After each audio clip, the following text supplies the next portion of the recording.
Hi, this is Ryan with Mavericks Coffee again. Can coffee cause heartburn? What's the best way to drink coffee if you have acid reflux? Think of it this way: coffee is not a cause, it's rather a contributor to an existing medical condition. What you have is what you have, your health is your health. However, coffee can contribute. So if you're suffering from an underlying condition, then it's something that you need to be aware of. I didn't know this until I looked it up years ago, but there's about 20 million people in the United States that suffer from some sort of acid reflux or chronic condition such as GERD. And those are people that report it, and there's many that don't. So today what I want to do is just explain to you, if you're a sufferer of acid reflux or GERD or any one of those conditions, what can you do if you still want to drink coffee? Because who wants to quit drinking coffee? So I'll be right back in a second and let you know what you need to do.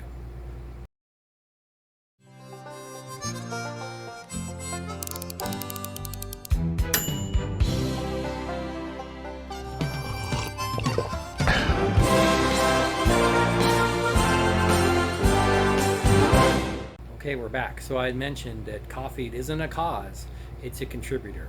But the good news is there is a lot of solutions. So what I'm going to explain to you is the things that you need to do to avoid exacerbating your condition. If you have acid reflux, or if you suffer from GERD or IC or Barret syndrome or silent reflux or any of those conditions, and I know there's many that I just left out as well, but there's a lot of people that suffer from those conditions, but if done right, they can still drink coffee and they can enjoy coffee just like they used to. So what do you need to do? Okay, first off, you might be saying, how do you know? You're not a doctor. Well, here's how I know, because I've been pioneering low acid coffee since 2004. And so I don't know because I'm special, I know because my customers have told me that it works. The other thing I know is that I've read the food science journals, and in the food science journals, it goes over the chemistry of the coffee bean. It goes over the roasting process and how it impacts the coffee. So I know that. The other thing I know is when I send the coffee to the lab to certify whether or not the coffee is indeed low acid, they certify that. And they do that based on an objective scale called the pH. So I know from my customers' experience, I know based on what the food science says, and I also know based on what the lab journals say.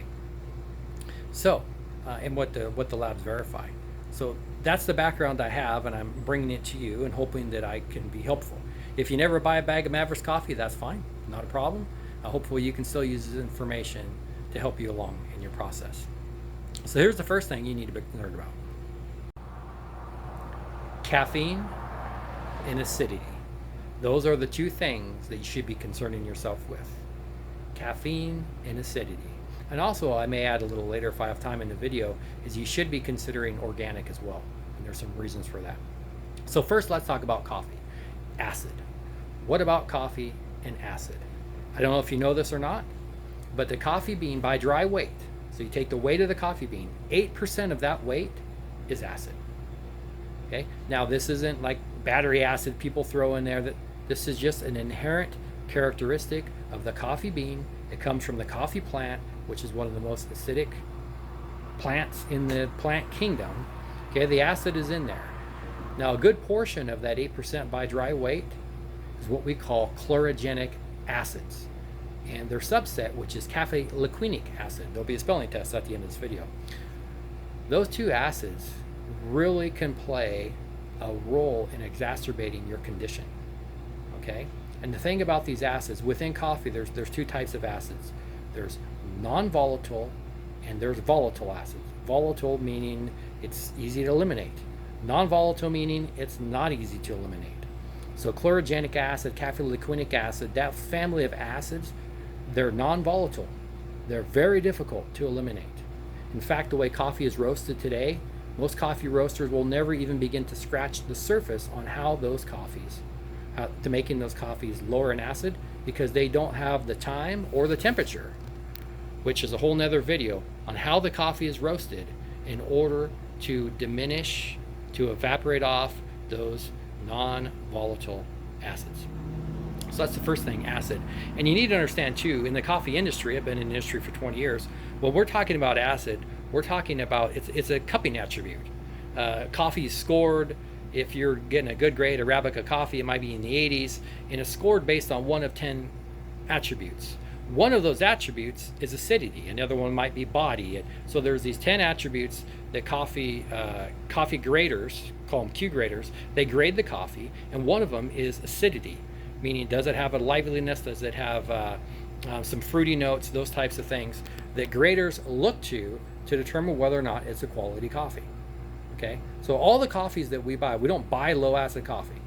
We buy good quality coffee, specialty grade, that do have acidity in them, because we don't want your coffee to be dead. We want it to have life. Okay, now when we're talking about acidity here, as I'm talking to you about low acid coffee, what I'm really talking about is what is the finished pH of the coffee in your cup. How much acidity, what's the acid level concentration, how much acid is left over when you go to drink it. That's what we're really talking about here when we're talking about low acid coffee, less acidic coffee, those types of things. We're talking about the concentration of acid left over. And the best way we found in order to measure that is by the pH, the thing you went over in high school that you probably weren't paying attention to, which I wasn't, but it basically scores the coffee based on this scale. It's like a Richter scale. For every 0.1 increase, it goes up by 10%. So when our coffees are, say, 6, and you're drinking a coffee that's 5, like a Bucks or a Folgers or something, and they're usually like 4.7. You're talking about a coffee that has 120, 130% more acid than our coffees do. So in a nutshell, that's what we're talking about with acidity. It's the finished pH, how much caffeine is left over. You can do it a number of ways. You can do some sort of pre-treatment, and there's a number of different pre-treatments. So we get the coffee in, we could pre-treat it with something. I don't even know if there's an organic way to do that, but people do their pre-treatments, and then they roast the coffee, and then they finish it, and that's their low acid coffee. The best way that I'm aware of is just simply by slow roasting the coffee. It all comes down to time and temperature. What's the temperature, and how much time do I need to have in order to degrade or dissipate or evaporate off those non-volatile acid compounds? And it's not a secret because the food science journals tell you. So we already know how to do that, and the science backs it up. So I'd be looking for slow roasted coffee. Try to avoid companies that are doing pre-treatments.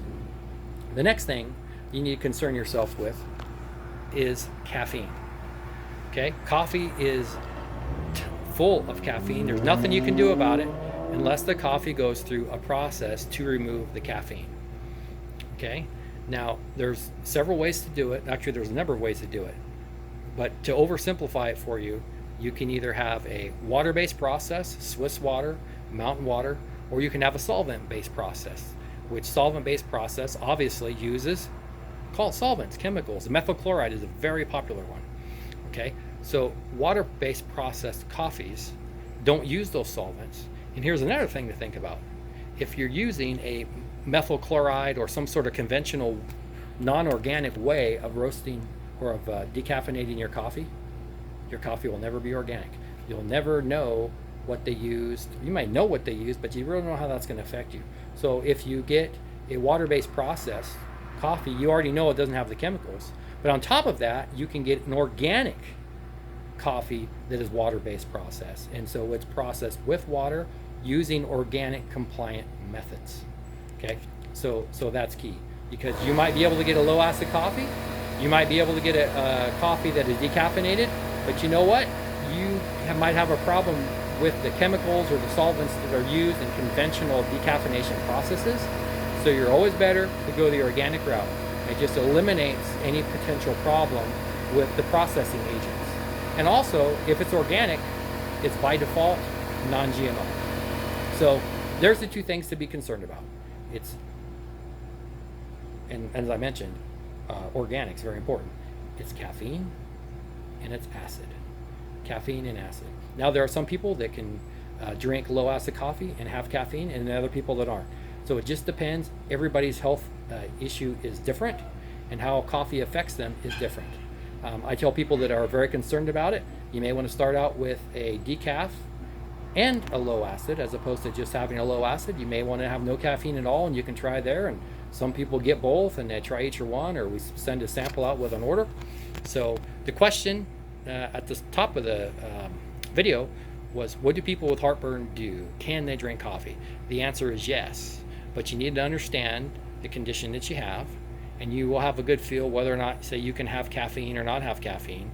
And if you know low acid is a problem, then I would just go a low acid coffee. If you're very concerned, go low acid decaf coffee.